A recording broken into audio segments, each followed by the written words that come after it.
So welcome everyone to the conversation today on fostering everyday respect in our workplaces. I'm Anne Sherry and I convene the Male Champions of Change group for New South Wales Government and have the pleasure of co-facilitating the conversation today with Kathrina Lo, New South Wales Public Service Commissioner. I'd like to start by acknowledging the traditional owners of the land, at least upon that I'm on, and recognise their continuing connection to the land, waters and culture.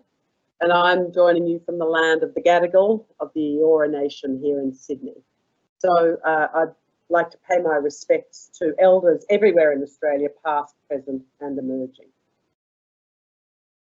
Today is a great conversation, I hope. We have a great level of participation from leaders across the New South Wales public sector, and welcome to you all, and thanks for dialing in or zooming in today. As many of you would know, New South Wales Government launched a Male Champions of Change program last year to complement the existing work underway and accelerate the Premier's priority on women in leadership. The strategy is essentially a leadership strategy grounded in an understanding that men are also accountable for change, and that leadership requires, or everyone in leadership position, men and women, to stand beside women to drive change and to remove barriers to gender equity. One of the key priority areas that emerged through the discussions that all secretaries held last year was the need to tackle the subtle forms of sexism, discrimination, inappropriate jokes, gender stereotypes that are pervasive and sticky and create work environments that exclude women and other groups. We know that in creating respectful and inclusive work environments, everyday behaviour plays a really, really important role. And it's often the little things said or done in a moment, often not ill-intended, but they play into stereotypes and assumptions about gender, race, LGBTQ+, identities, disability or age. And this includes actions, behaviours and decisions that reflect outdated ideas or norms that can be demeaning and derogatory or offensive. It's these everyday interactions that can accumulate quickly to create culture that excludes, not includes. And there's a tendency to let everyday behaviour slide. It feels as though it's not bad enough to really pick the fight on that particular issue or rock the boat. But we know that unless we tackle these behaviours, the best policies and initiatives are not as effective as they could be. So today's an opportunity to hear from fantastic public and private sector leaders on practical leadership strategies to better understand and foster everyday respect. I'm very grateful to Kathrina and her team at the Public Service Commission for collaborating with us on this webinar and all the support they've given us to make it happen. So let me hand over to Kathrina to make some opening remarks and to introduce the panel. Welcome all, and thanks, Kathrina. Thanks, Anne. And I'd also like to acknowledge various lands on which we're joining the webinar today. I'm really excited today to be facilitating a discussion on what's a very important topic for the sector. So from our 2019 People Matter Employee Survey results, we know that across the sector, 2/3 of respondents agree that their organisation respects individual differences, such as cultures, working styles and backgrounds. Now that's a great result, but that still leaves almost 1/3 of respondents who don't agree with that statement. We know that non-inclusive behaviour at our work disproportionately affects our employees from underrepresented diversity groups. Employees from these groups are more likely to report in the survey that they're experiencing witnessing bullying, and they have high exit rates from the sector. So while we've seen progress on some of our diversity representation targets in recent years, for example, last year we saw women reach 40% representation in senior leadership roles for the first time, we still have a way to go to make sure people feel fully included. It's my privilege to welcome our panel members today and to introduce them to you. So welcome Rod Staples, Secretary of New South Wales Transport, Kristen Hilton, Victorian Equal Opportunity and Human Rights Commissioner and convener of the MCC Fire and Emergency Group, Lisa Anise, CEO of the Diversity Council of Australia, James Fazzino, who's also a national convener of the Male Champions of Change Group, and Brendan Thomas, CEO, Legal Aid New South Wales. So I'm going to hand back to Anne now to get the conversation started.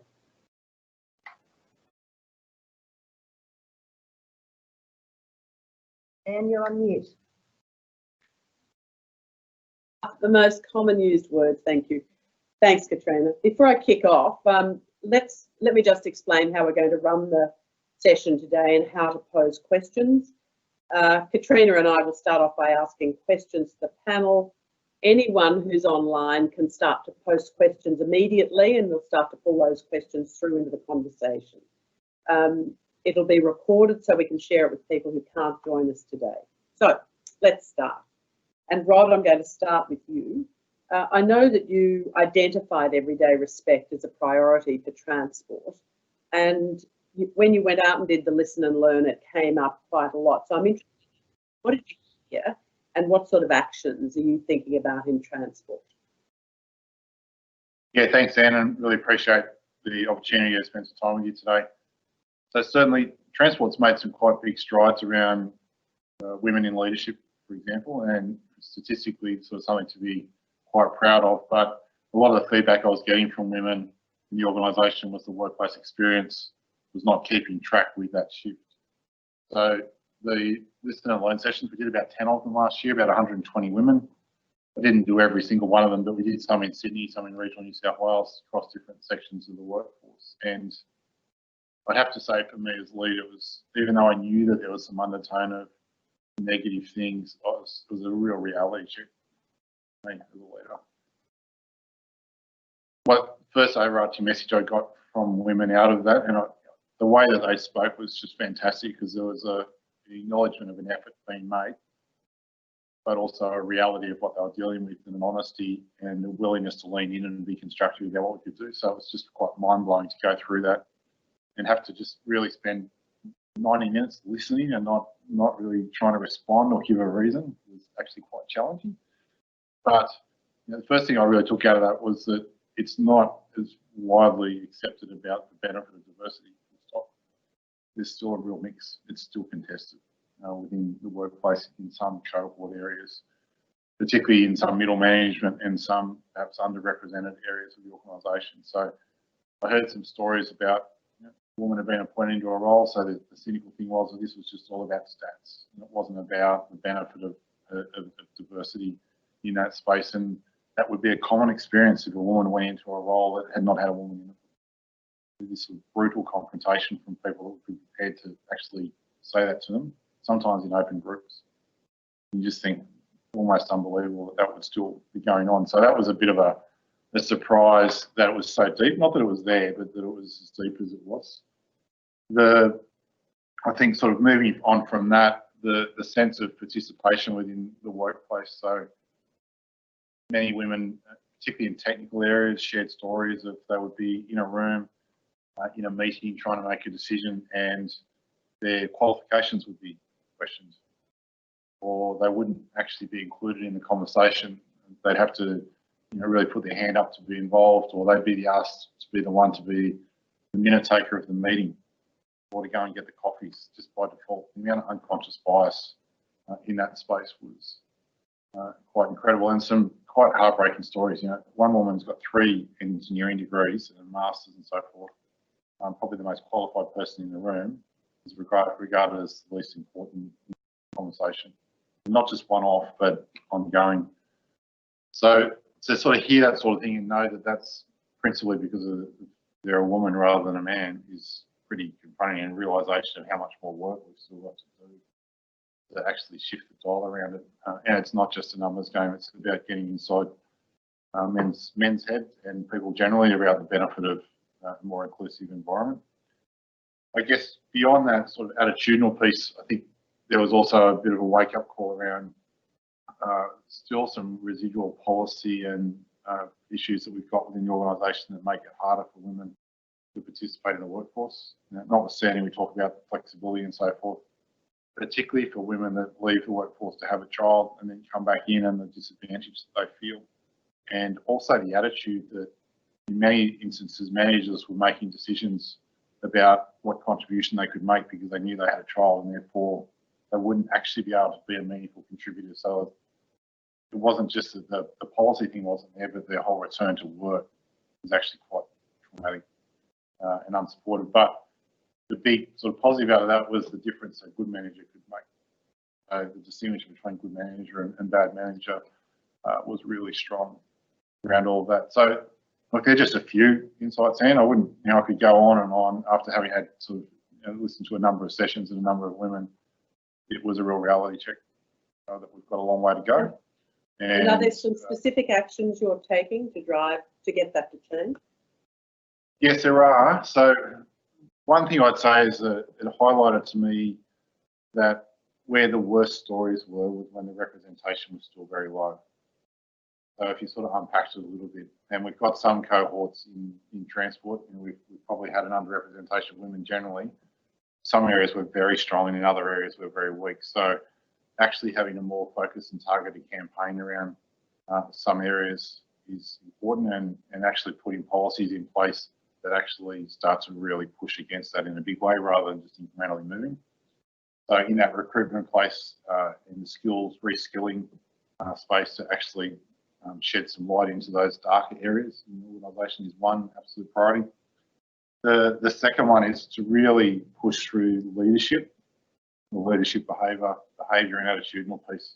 So we've developed a 5 ways of leading model within transport to give some common language and framing and encouragement to our leaders about how they operate with some measures around caring and empowerment and sustainability as leaders and so forth. I won't go into all of that, but in the middle of that is one key attribute we're expecting of all leaders is to be caring and to be quite thoughtful about the individuals that they're dealing with as individuals and to really challenge themselves in terms of their own bias. And so a lot of conversation with leaders at various levels to start to try and level that out and to be much more conscious of what they're doing, their behaviour in a room, creating a space for everyone in the way in their teams to participate in a conversation in an equal way.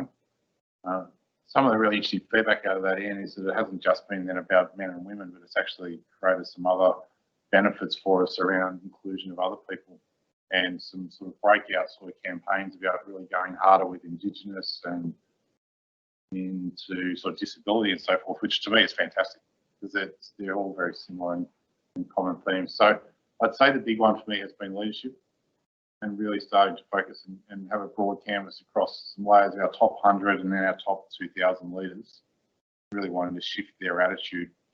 Because if we can break that, then a lot of those experiences that I heard through the listen and learns, I feel over the next couple of years could fall away. Great, thank you. And I like the use of the word caring as a leadership attribute because it's not a word that's used that much really in traditional leadership conversations. So well done on that. Kristen, if I can come to you, you've been leading a number of cultural change initiatives, and you also have been working with fire and emergency services, which probably have some not dissimilar attributes to the ones that Rod was just describing. Can you talk about, barriers to get to those micro behaviours and what actions leaders can and should be taking? And if I can just remind everyone listening, if there are any questions you want to ask, feel free to start posting. Yeah, thanks very much, Anne, and great to be in front of a New South Wales audience. I'm coming to you from Melbourne. I'm Boonwurrung country here today, so lovely to be with you. I work at the Victorian Human Rights and Equal Opportunity Commission, and a lot of the complaints that we receive from Victorian community members, I'd say about 85% of them occur within the workplace. And disability is the most common form of complaint, closely followed by sexual harassment or sex discrimination. And often the complaints that we get will be intersexual in nature. So there'll be something to do with race, there'll be something to do with disability, and there might be something to do with sex as well. So what we do is we often use that complaints data to then look at, well, where are the institutions or the organisations that we can work with in a deeper and more systemic way to really shift and transform the culture. And if I can give one example of that, a few years ago, we started working with Victoria Police, and they actually came to us on the back of a couple of quite high profile and very serious matters that had happened within the force. So it was member on member rape and obviously very egregious forms of sexual assault. But the then chief not just these high profile issues. We've got a problem here with the way in which our culture values women. And so we then went in and for 4 years worked with Victoria Police through a huge sort of transformational culture change part of the organisation. And one of the very first things that we did, which is similar to what Rob was talking about, was spend thousands of hours over those years talking to women and men all across the organisation. Now, Victoria Police is like its own city in some ways. You know, it has its own culture, it has its own demographic, it has its own colours and a long, long history. And there are real bloodlines that run through the organisation. So for us to understand how to change culture, we actually had to understand the way in which the organisation worked and how it thought and how people responded to each other. And I think that's one of the, where I see cultural change processes that don't work as well, is where that deep thinking and that deep understanding of the specifics of the organisation are not taken into account when you're developing a cultural change piece.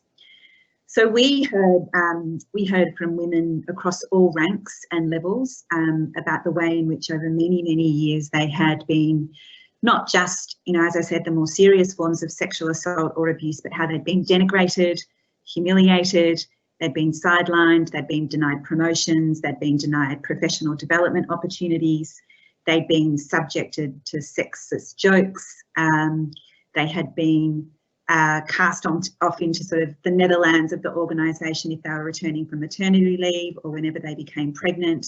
So there were these huge and very, very painful individual experiences, but that uncovered the fact that this wasn't just a few bad eggs, this was in the fabric of the organisation, if you like, deeply sort of embedded.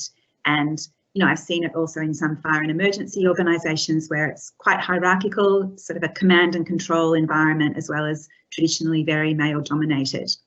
And really to understand the levers that we wanted to pull, you had to, as I said, understand the way in which the organisation worked. And one of the most important things that we realised was that this had ramifications not just for the way in which women were recruited into the organisation, their experience in the organisation or the way that they progressed. This had implications for the way in which Victoria Police served the community. So the thing that Victoria Police respond to most is family violence, which in and of itself is a highly gendered crime. And the question that we kept returning to, because we really wanted the force to understand that this wasn't just an internal culture piece, this wasn't just the domain of HR, this had consequences for the way in which they served and protected women and children who had been victims of family violence. Because if an organisation is not treating its own female staff well, if there's a lack of respect there, both individual and structural for the women in that organisation, how do you properly respond to a crime of a highly gendered nature? And it makes me think about the same thing in transport as well. You know, you have a more diverse team, you will better understand the way in which women experience public transport, or the way in which people with a disability experience public transport, or the way in which people, you know, we've seen through COVID, for example, increasing rates of racial vilification on public transport. So the thing that we try and impress upon people, that this is not just, you know, a nice to have, this is not just about making your people feel included and fostering everyday respect within the workplace. This goes to fundamentally how you serve your community. What we did find when we eventually wrote our report and made a whole lot of recommendations to Victoria Police was that you had to unpick sort of every structure and every policy and look at the way in which those structures and those policies and those histories created the attitudes. So we talk about sort of microaggressions or everyday interactions, and they were tolerated and they were normalised. And, you know, you mentioned in your introduction, Anne, that sometimes the more serious types of things were reported, but even then people had a great deal of lack of faith in the reporting systems.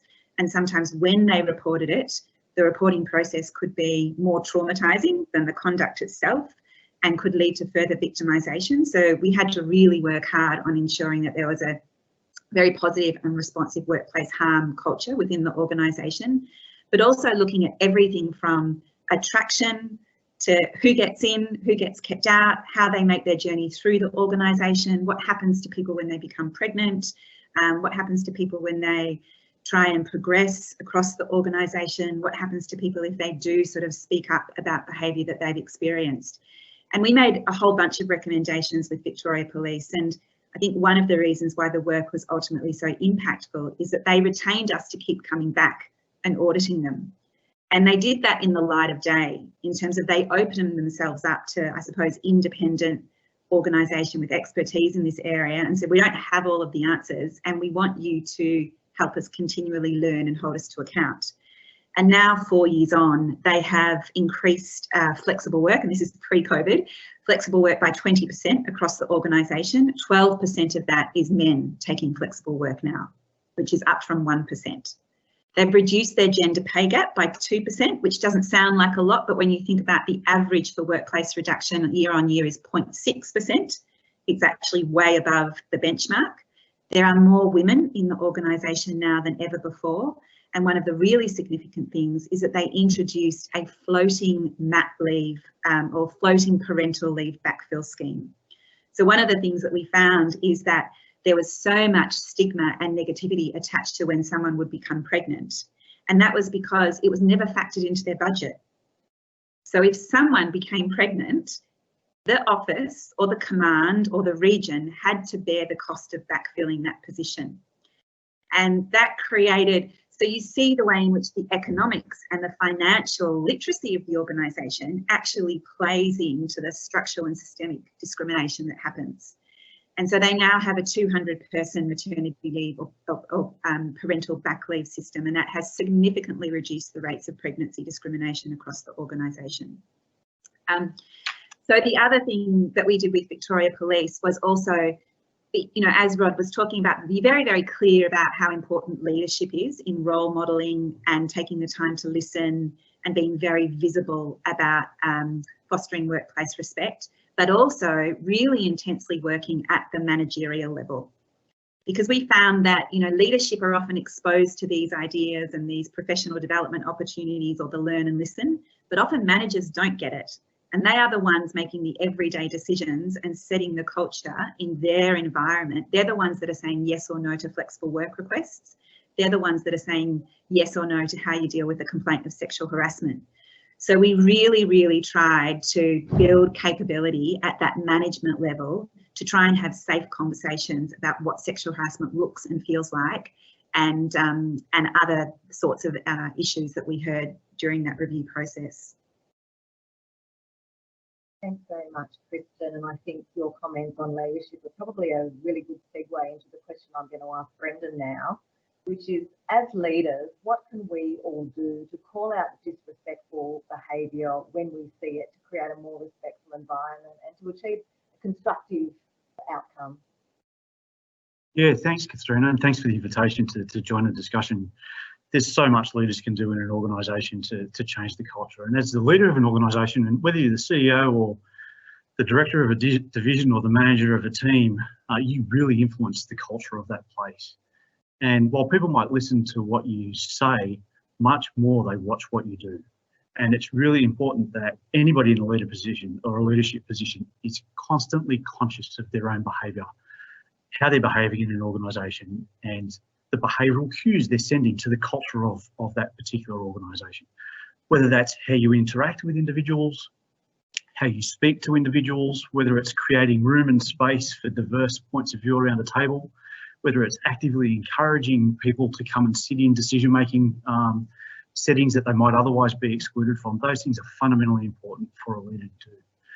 Also, I think fundamentally important for a leader is to set a very clear and objectively measurable standard of behaviour that you expect in your workplace, to model that standard of behaviour yourself, to communicate it and talk about it, but importantly to take action on it, and to take action on it consistently and all the time. And that ranges from pulling people up who are making inappropriate comments in meetings, all the way to taking proper industrial action against people who behave inappropriately. And it's fundamentally important for any leader to model that, but to be consistent and repetitive with how that standard of behaviour is enforced. So don't turn a blind eye to bad behaviour anywhere, at any time. And if it means pulling people up regularly, do that. If it means taking serious action and removing people from the organisation, you need to do that as well. It's fundamentally important that you communicate that. You know, I get the opportunity of the organisation that I lead to speak to all of the new staff that we get, you know, in legal aid. And one of the key things I say every time is to talk to them about the standard of workplace that I expect them to encounter once they join the organisation, and what they should do if they don't experience that. And I encourage them to directly email me if they don't get the answers they want when they raise concerns, and they do that. But it's fundamentally important that as a leader you do that. But also as a leader, it's really important that you understand those structural things in your organisation that might be inhibiting people's proper contribution. Things that Kristen just highlighted. You know, in the organisation that I've got the privilege of leading, we have a workforce that's 78% female, and more than half of those employees are under the age of 40, which means at any given time we've got a bucket load of people who are on maternity leave. And what we've needed to do is to normalise that and to make that as much part of the furniture as everything else. You know, the sun rises in the morning, we've got a bucket load of people on maternity leave. And we need to incorporate that in our workforce planning, in how we go about planning for future recruitment, in how we manage our budgets for our organisations to backfill, as Kristen highlighted, and how we prepare our workforce for flexible options for when those people come back to employment, so that people aren't struggling and arguing why they need to have part-time work or job share arrangements, but that we're making that normalised and making that part of the expected practice of the organisation. And it's really important as a leader that you've got an eye to those structural challenges that you've got in an organisation that might be unintentionally limiting people's engagement, and doing what you can to start to turn those around and to normalise those. But that fundamental point that I made earlier about modelling behaviour is really, really important if you want to drive change in your organisation, and making sure that people see you modelling that behaviour in almost everything you do is fundamentally important. Thanks very much, Brendan. I'm going to turn to Lisa now. I know your organisation, the Diversity Council of Australia, has done some work around intersectionality and how that affects people's experiences at work. Are you able to share with us how intersectionality might shape workplace experiences for people in terms of everyday behaviour? Lisa, you're on mute. I'm sorry about that. Okay, can you hear me now? Can you hear me now? Am I all good? Yep, All okay. fine, Lisa. So, okay, thank you. Look, I'm sorry about that. I'm on Camaragal land and acknowledge the traditional custodians. Thanks for having me today, and thanks for introducing me, Kathrina. My view is that intersectionality is an often overlooked area of diversity and inclusion, and it's unfortunate because it's a complex area working in D&I, and because it's so complex, we have tended to put groups into, you know, women or the LGBTQ community or people from culturally diverse backgrounds as though they're great monoliths, but within each of those groups you have a wide spectrum of intersectional identities. So just women as a group, you'll have, you know, women from culturally diverse backgrounds of different ages, with or without disabilities, and so on and so forth. And what it's meant is that traditional activity around affirmative action for women has tended to benefit a certain type of female. And traditional activity, for example, in culturally diverse areas has benefited men. So without that intersectional approach, you actually you don't end up achieving the full spectrum of diversity that you might initially set out to do. Now, I run an evidence-based organisation, and I'd just like to highlight a piece of research that we did do and released earlier this year, which focused on the intersectionality between the LGBTQ community and those from a culturally diverse background, and how the workplace experiences of those from the LGBT community who were culturally diverse were vastly different from, you know, what was currently being represented in organisational pride groups, for example. And so not paying attention to that intersectionality means then that when you try and create solutions and try to provide opportunities for greater inclusion, you are only going to affect you know, the dominant group even within the smaller group. And that's a really important thing, I think, to consider. We've had people within that cohort who are culturally diverse who said that even within the Pride movement they felt very invisible, and that they weren't represented by the overall activities that were being done to try and create greater inclusion for their group.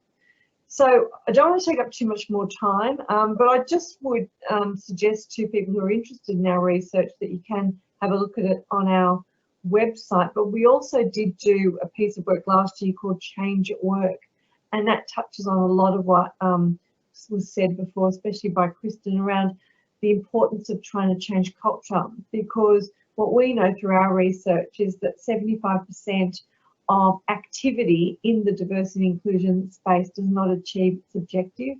There's a lot of wasted energy and wasted resources. And what we recommend that people do is take a wide approach and approach it the way they would any large-scale change management activity, in terms of engaging with leadership, trying to design a system of accountability, ensuring that they consider the complexity of what it is they're trying to achieve, and then look at how you go about properly resourcing and properly building capability. Because at the end of the day, what you're trying to do is change organisational processes and systems, but also their culture. And don't forget to evaluate what you're doing so that you can keep moving forward. And I'm happy to take questions on that specific piece of research that we did on the intersection of the LGBTQ community and culture, if it comes up in the questions. Great, thanks so much, Lisa.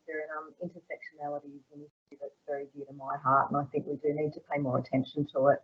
I'm going to turn to you, James, now. You've been involved in developing the Male Champions of Change work on everyday sexism. Can you tell us what led to the development of this piece of work, and what are the main takeaways for leaders? Yeah, well, thank you. I'm delighted to be joining you today from the land of the Wurundjeri people in Melbourne and Melbourne's outer suburbs. So my story relates to when I was CEO of a company called Incitec Pivot. For those who don't know Incitec, it's the world's second largest explosives company, Australia's largest fertiliser business. And as CEO, in the early years, we started by trying to drive diversity by bringing in at least half of our graduates as women onto our sites. And we did that globally, and we'd put 50 or 60 women into some of our 210 sites globally. We'd find in about 2 or 3 years that all left. And so after being frustrated, I decided to use the technology of Male Champions of Change and do a listen and learn and a really deep dive. And I was intentionally trying to understand what was happening in the business system that enabled that to occur. And what I discovered was just the same as Rod, very confronting and embarrassing as CEO, but actually it was an outcome that was absolutely predictable because our business system drove that outcome. What did that mean? Firstly, there were some unwritten rules on site about what the role of women could play, and they were just reflected in the behaviours that we refer to as the cumulative impact of the little things, which aren't little if you've got to put up with them every day.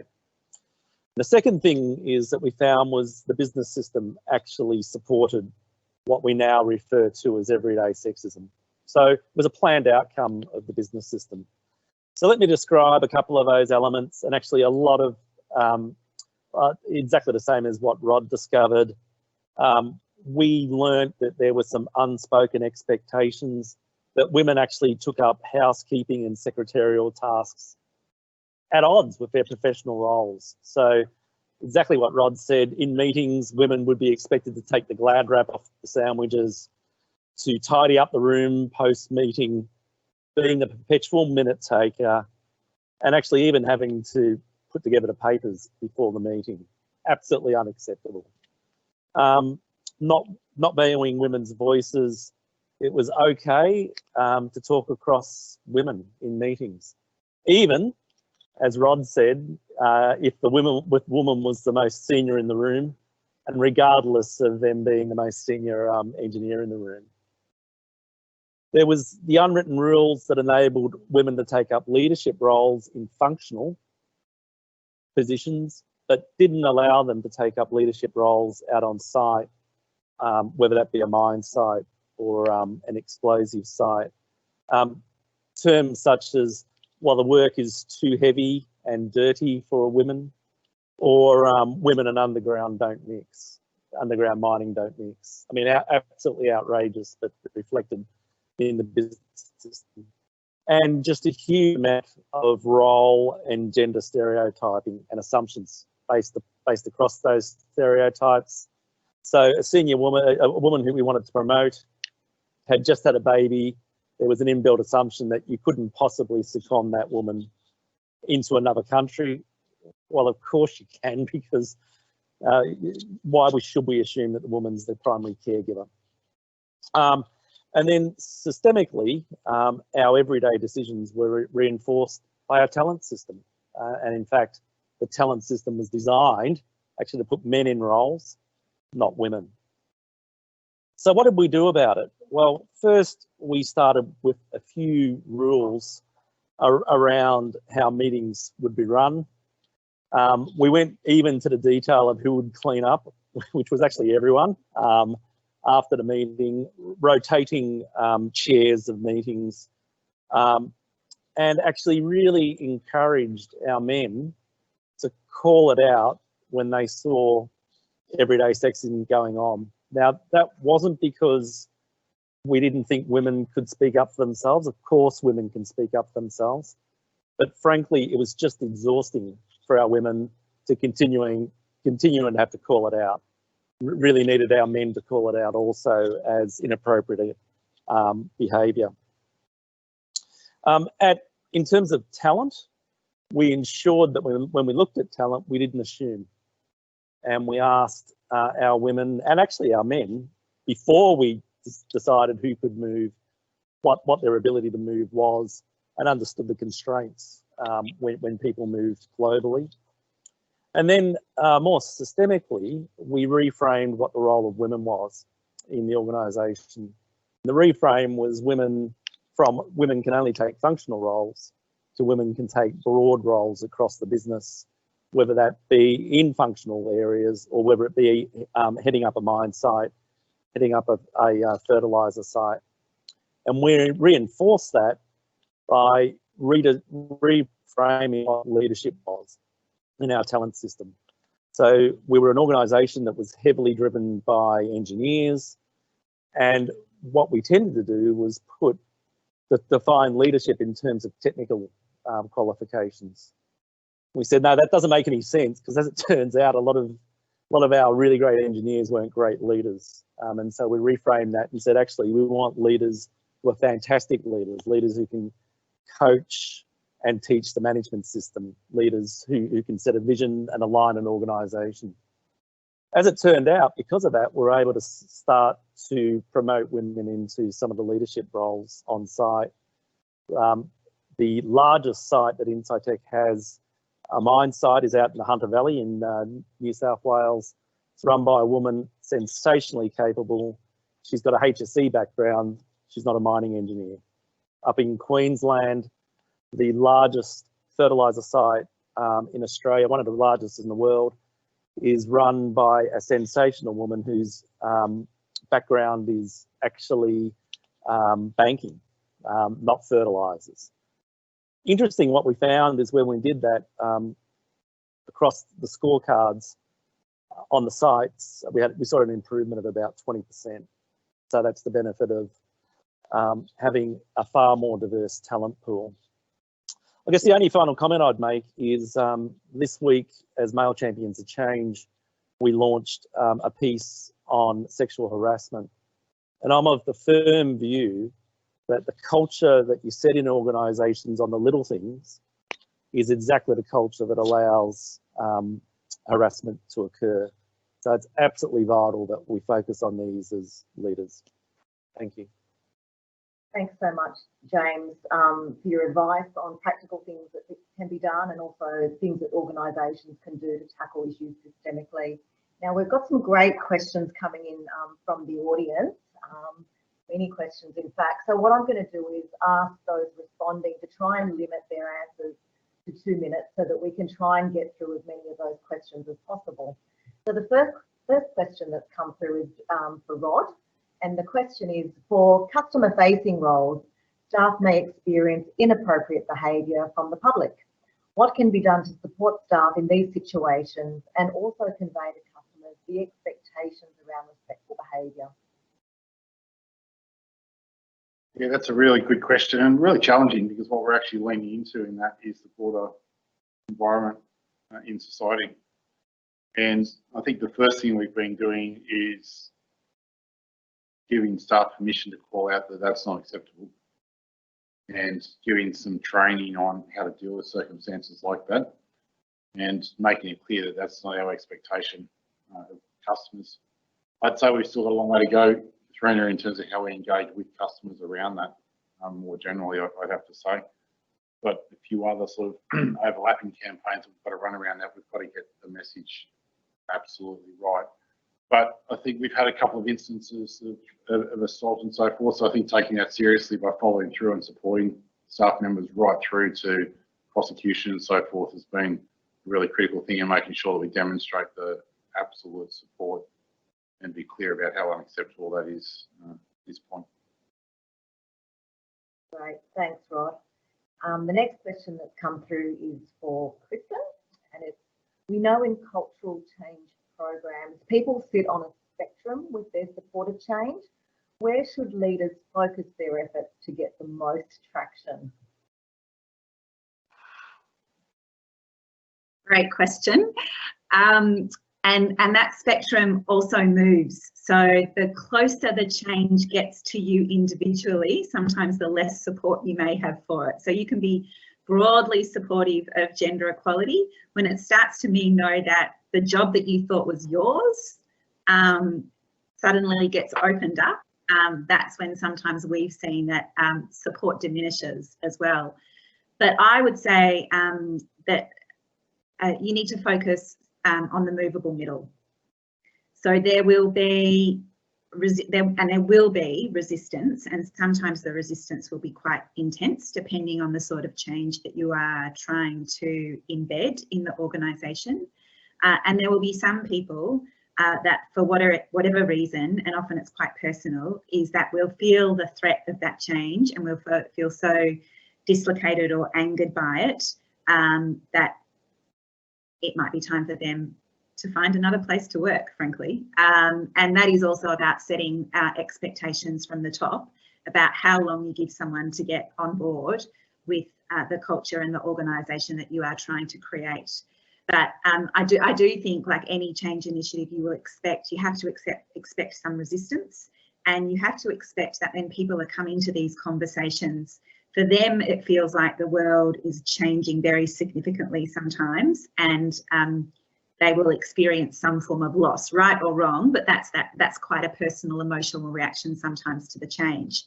So we always say, once you've got leadership on board, and you need to continue to do that, but focus on that movable middle and make sure that you are continually promoting stories of positive change.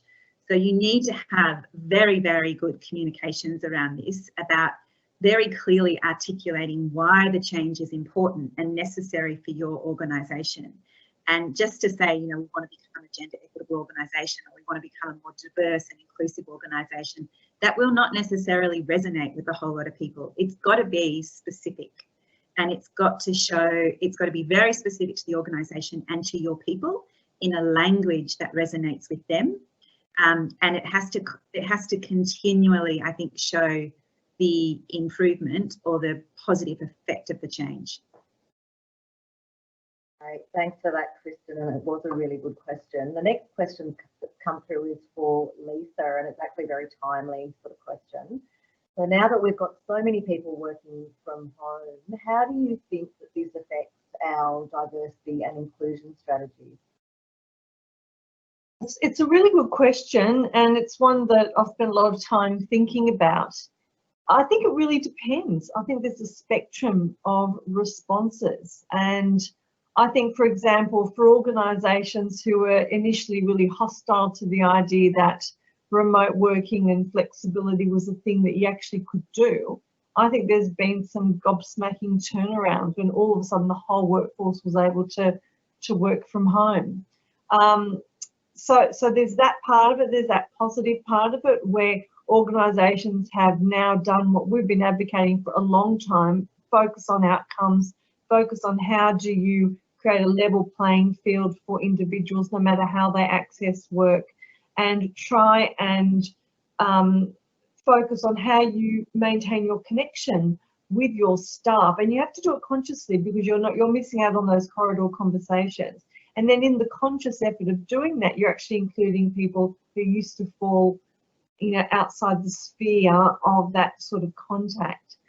But unfortunately, despite some great wins in some areas like workplace flexibility, we are seeing some organisations a lack of priority with diversity and inclusion as they receive, as they experience some of the impact of the economic downturn, and that's still to play out. I mean, heavens knows what will happen when there's no stimulus left in the economy. But organisations have decided, oh, okay, this is a can do, not a must do. So I'm going to lower the priority of that. And what I would say to that is actually, this should still be your must do. All the evidence shows that if you focus on creating a diverse and inclusive workplace, you will have a workplace that's more productive, you'll have a workplace that's more creative, it can solve problems better, and also you'll manage risk much better as well if you focus on inclusion. And we have a very good measure of inclusion if you're interested in understanding how you can go about doing that. So I think it's a mixed bag, and it's true to say it's yet to play out. We do know that there are segments in the economy, women, for example, that have been particularly hit hard by the pandemic. We know women are much less likely to be on JobKeeper or JobSeeker. We know they're more likely to be experiencing violence, and that's increased. The incidence of domestic and family violence has increased. We also know, Kate Jenkins came out last week and said that there's been a spike in reporting on sexual harassment complaints to the Human Rights Commission. So that's interesting. And we also know that things like homeschooling and now you can no longer be blind to the fact that there is domestic drudgery that has to get done. But a lot of women are finding that they're really struggling with that inability to focus on work and have the homeschooling happening. And yet it's happening at a time when in the economy we've all of a sudden woken up and realised what are the most important industries. Well, they're the healthcare sector, they're the education sector, they're the essential services sector, all these sectors that are dominated by women. My hope is that we come out of this with a bit more respect and maybe a bit more pay for those heavily female-dominated sectors. So I do think it's a mixed bag, but I think it's playing out still. That's fantastic, Lisa. The next question's come in for Brendan. So in your experience, how do you make people understand why everyday respect matters to them, particularly when they're not part of a marginalised group? Yeah, it's important to know that that kind of respectful behaviour benefits everybody. It just doesn't benefit those people who are from marginalised groups. When you're really modelling and emphasising respectful behaviour in the workplace, you're not just talking about including marginalised people in decision-making and discussions, you're talking about a greater level of respect for everybody's engagement in the workplace. And we certainly know clearly that those workplaces that have higher levels of engagement have higher levels of productivity. If they're in the private sector, they clearly have higher levels of profitability. So we know that an inclusive, dynamic and diverse workplace actually provides a better workplace for everybody. We introduced widespread flexibility in a couple of parts of my organisation in the middle of last year. And there was a great example of one of the managers there who thought it was all crock of rubbish, to be honest with you. I thought we were just messing around with the workplace for the sake of doing it. And we provided staggered start and finish times for his staff. Pretty much everybody started working from home certain days of the week. Teams were sharing the load amongst each other much more, and it was a much more flexible and diverse workplace. And I remember talking to him afterwards, and he realised that everybody's productivity went up and his level of work actually went down. He benefited by having a much more flexible workplace and a much happier and more engaged workforce because we were properly encountering them in the way they wanted to be dealt with and providing a respectful workplace for them. But also when you start to tackle inappropriate behaviour, inappropriate language, you're not just doing it in terms of sexism, you're doing it in terms of bullying, you're doing it in terms of general harassment, and you're creating a much more constructive workplace for everybody. Productivity goes up, profitability goes up every time.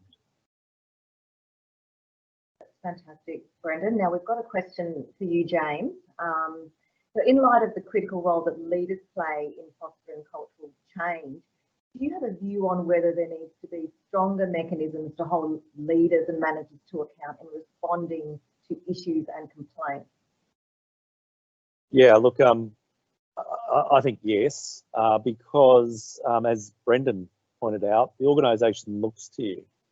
And I was always aware that when I was out on site, you could undo 5 years of cultural change with a few comments that were not well thought through. So that's the expectation of the organisation. And the organisation needs to see that there are consequences when leaders don't get it right. And, you know, interestingly, that's what we're seeing in some of the corporate world. And when you do take action, even if it is with regard to the most senior leader in the company, the organisation steps up and says, hey, whether it be the board or senior management, they're listening and it's not okay. The really interesting thing is these things never happen in isolation. And so you'll find it's a pattern of behaviour that results in an incident that's acted on. And the thing is, the organisation knows it's going on. So that's why you've got to be alert to it, investigate and respond appropriately. Thanks for that, James. We're going to finish up with a wrap-up question. It's the same question for every panel member, and I'm going to give you 1 minute each to answer that. So everybody in our audience today is a leader. Are you able to share one small but powerful action that they can start doing from today that's going to make a difference in fostering everyday respect? And James, I'll go back to you to go first. Just start with yourself. If you can model the behaviour that you want to see, then you'll find others will follow. That's a good one. Brendan. Yeah, the old adage that the behaviour you walk past is the behaviour you accept. Be conscious of that. And if you're seeing things that aren't acceptable, pull them up every time. Make sure you're consistent, you're strong, and you're absolutely clear in what your expectations are in terms of the behaviour and the culture of the organisation. Thanks, Brendan. And Rod, what would yours be? Always tough having to go third. Just be happy you're not. Yeah. I think probably just building on that, I would say to give the space for the conversation to really happen. So I'm a pretty quiet person, so I often think about this stuff and don't say enough about it, but actually if I talk about it a bit, it creates a lot of space for a lot of other people to talk about it. But just say it enough to create the space for the need for the difficult conversation as well as the positive stuff to be said. Because if I'm not talking about it actively, then others won't either. Good one, Rod. Lisa, your one suggestion? I'm going to borrow from a lot that's been written about the Black Lives Matter movement, where they say it's not enough to simply not be racist. You have to be anti-racist, which is an active state. And I'm going to ask leaders, it's not enough to simply not be sexist or to not or to act on things as they come to your attention, but to be actively anti-sexist and looking for things and holding people accountable. Thanks, Lisa. And Kristen, lucky last.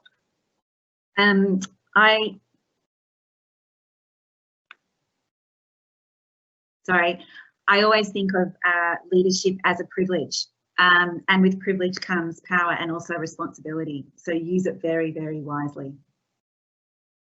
Thanks, Kristen. And thank you to all our panel members for sharing your thoughts with us and your wisdom and experience. I'm going to hand over to Anne to close our session today. Thanks very much, Kathrina, and beautifully organised, and thanks to all the panellists for your fantastic insights. And I think for everyone who's listening, even if there's just one idea you take from a session like this that you can take back into your workplace and try it.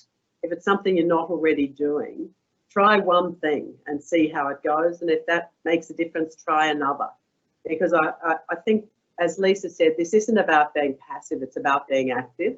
And we won't drive change fast enough if we are passive and just hope stuff doesn't happen and hope we're leading better.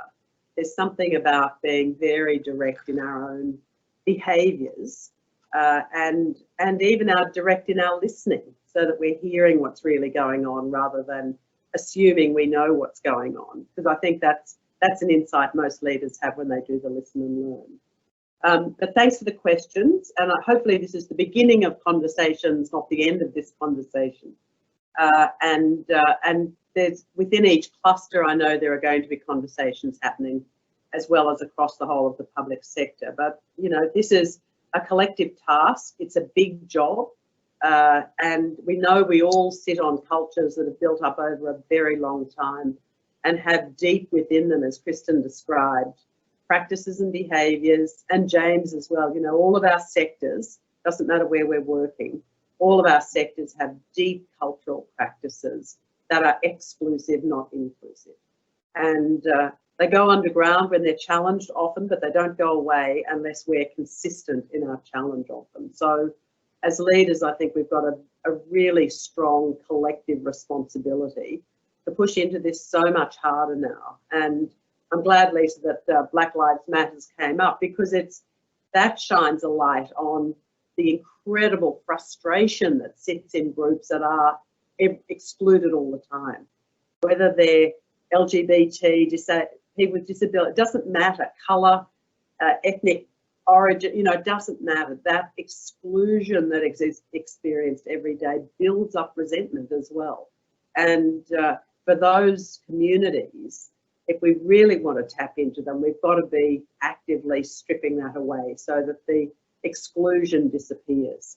But anyway, thank you. Thank you all for your insights. Thank you for your wisdom. And to everyone, stay safe. Thank you. Bye-bye.